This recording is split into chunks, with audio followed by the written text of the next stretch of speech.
Hello and good morning, friends. Have you ever wondered how close is too close to put a tree, a plant, a bush, or even a flower bed in relation to a septic system? Today, I want to get into that, so let's go ahead and kind of cover some of our bases. First thing we got to figure out though, tanks, right? What kind of tank do you have? Generally, in our area, you're more likely to come across a concrete septic tank. Usually they're rectangular, but every now and again, if you go up to the northern parts of Maryland, you might find yourself in a circular tank. There's also plastic tanks, metal tanks, cinder block tanks, and fiberglass tanks.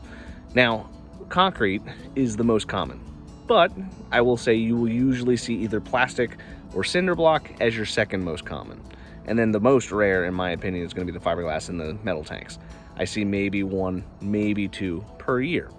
So each of these tanks is going to have a different threshold for what it can take, and they're going to have very site-specific purposes, right?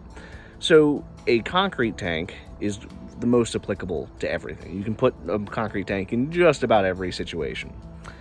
Plastic tanks, generally, one, they're a cheaper option, so sometimes people, for cost savings, will usually go towards the plastic. But plastic tanks are generally used for houses that are on really tight lots. Maybe you gotta do some kind of weird finagling around the house, or some trees, or maybe there's some weird site condition to where a concrete tank's just not gonna work because you have to physically drag the tank over to the end point, or you have to use a crane or some other weird thing. Cinder block tanks generally were used on homes before the mid-60s. They were built on site. Now, the problem with cinder block tanks is just because it was built on site doesn't mean whoever built it on site knew what they were doing or structurally engineered it correctly. So that's why nowadays you can't have those at all. In this circumstance though, we're here to figure out about roots, trees, plants, etc. Now, generally in our state, you don't want to have a tree anywhere near your septic. As far as I've always been told from arborists, and I'm not a tree guy or an arborist, but I've always been told that as far out as the canopy of the tree goes is as far out as the roots go.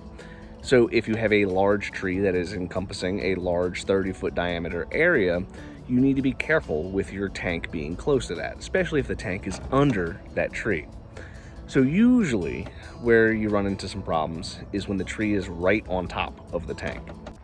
In the state of Maryland, if you have a tree on top of your septic tank, for the purposes of real estate transfers, it's completely unacceptable. The tree's got to go, or the tank's got to go.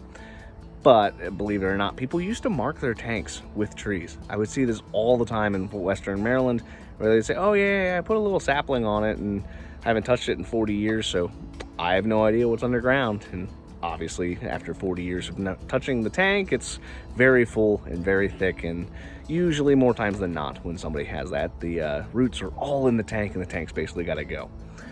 So usually for a system, you want to make sure you're away from the canopy of the tree, away from the base of the tree. Just in general, you don't want trees anywhere near your septic, but at least go beyond where the canopy is. When you plant a small privacy fence, right, like if you have a bunch of pine trees or whatever, all those fast growing plants, you also have to keep into account that yes, it may be a tiny little sapling today, but in 20 years that thing's going to be huge. So you want to plan out how big do you think it's going to go. Usual growth rate is going to be depending upon the plant that you put in the ground, but those privacy trees that people put, they usually grow pretty quick. My normal game plan as far as how far away you want to plant it, go 30 or 40 feet away from the tank, and that'll usually put you in the right good spot. I recognize that I'm using the term usually a lot, and that's on purpose, right? With these types of systems, with home ownership, construction, anything like that, there's so much variability to every site to where I may not be able to speak specifically to your site because everybody's a little bit different. So I just kind of go with the broadest, most average thing that I come across, the common situations. So that's why I keep saying it. I'm not trying to annoy anybody out there, but with these tanks, you want to stay away from the trees. If you're 30, 40 foot away, usually you'll be okay. But that brings us into bushes, flower beds. How close can we go with those? When it comes to bushes and flower beds, usually the roots are going to be much, much lower in depth and width as like a tree. So you can get away with most bushes. I would generally recommend, once it starts getting to like a hard like stem, more akin to a tree, you should probably avoid it. So most of those like grassy leafy bushes usually will be fine. Flowers, perfectly fine. Now, don't be a jerk. Don't put roses, don't put anything with thorns or spikes on it, because that just makes whoever's got to service your system not have a good day. It's just not nice. They're beautiful, keep them somewhere else, not on top of your septic system. When it comes to plants like vegetables and stuff like that, that stuff's not going to hurt nothing. You don't have to worry about any of it. Just make sure that you're conscious of like your sewage not backing up, right? If you have a failing septic system, probably shouldn't put the tomatoes over top the septic system. Might make them taste a little funny. So let's talk a little bit about where do the roots go into the tank, right? The most common infiltration point that we see is going to be the lid, right? Usually on a rectangular tank, you're going to have 3 lids. You'll have one in the front, middle, and the back. Now, these lids, they just sit on top of the tank. There's no sealant, there's no gasket, there's no other fixture to make it where it's root proof. And also, even if you had like a little tiny little crack, roots are very strong. They'll eventually work their way in there. So they'll almost all the time go through the lid and just kind of dangle there. Easy enough to fix. You just dig down to it, rip those roots out, put the lid back on, call it a day. Now, let's just say that the lid is not your problem. The next spot that you'll usually see roots come in is going to be the inlet or the outlet seal. Now, when they make these tanks, the hole that the pipe goes through is going to be bigger than the pipe that's actually going into the tank. So you got to fill that void with something, right? It's got to be a plastic gasket. Maybe it's hydraulic cement. Usually it's hydraulic cement, but you gotta fill that void somehow, because if you don't, those roots will work their way in, and sewage water is just full of nitrogen. It's got all sorts of nutrients for the plants, and once they find it, it doesn't take much for those roots to eventually start working their way in there and then start causing some problems. So we have the lids of the tank, the seals around the inlet and outlet side, and then finally, the other spot that you can actually have infiltration is going to be the mid-seam or the top seam, depending on where your tank is. Now, each one's bad, but one's worse than the other. Let's get into it though. Mid-seam tanks, what does that mean? So back in the day, how they would build these tanks is you would precast half, precast the other half, and you would join the two together with some kind of sealant like a mastic in the middle. And that would basically keep it to where the water cannot get out of the concrete vessel.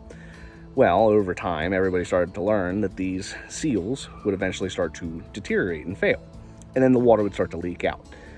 And you can't have a leaking tank because that sewage water is going where it shouldn't be going. So everybody had to get a little bit creative and smart, and that's when they started doing these top seam tanks. And basically it would be, you build most of it, and then you have the lid that you lower on top, and you use the same kind of sealant. That seal will eventually fail, just like with the mid-seam, but because the water level is lower than where the seal is, you don't really notice it as readily. Doesn't stop roots though. So if you have root intrusion, not going through the lid, not going through the inlet, it'll come through the seal. So it'll either be the middle of the tank or the top of the tank. Top of the tank is way better because you don't have to worry about the leak and the sewage water getting out. You just address the seal issue, reseal it on the outside, call it a day. If you have roots coming in through the middle of the tank, that's where things get a little bit more tricky, because not only have those roots destroyed the seal, now you got leaking sewage, and it's a lot harder for you to see as a homeowner if you have roots in the middle of the tank or not. Oftentimes, I will usually see that if you have mid-seam root intrusion, the structural integrity of the tank usually is compromised, and it almost always ends up being the tank's got to get replaced. Roots are very strong, so like once they start getting in there, they can start just chewing up everything and mushing everything around, and it can cause a lot of problems. If you have a structurally compromised tank, you run the risk of it collapsing, and then you have a void in your yard full of poo and all sorts of other debris that nobody really wants. So all of this is to say, don't plant stuff over your tank.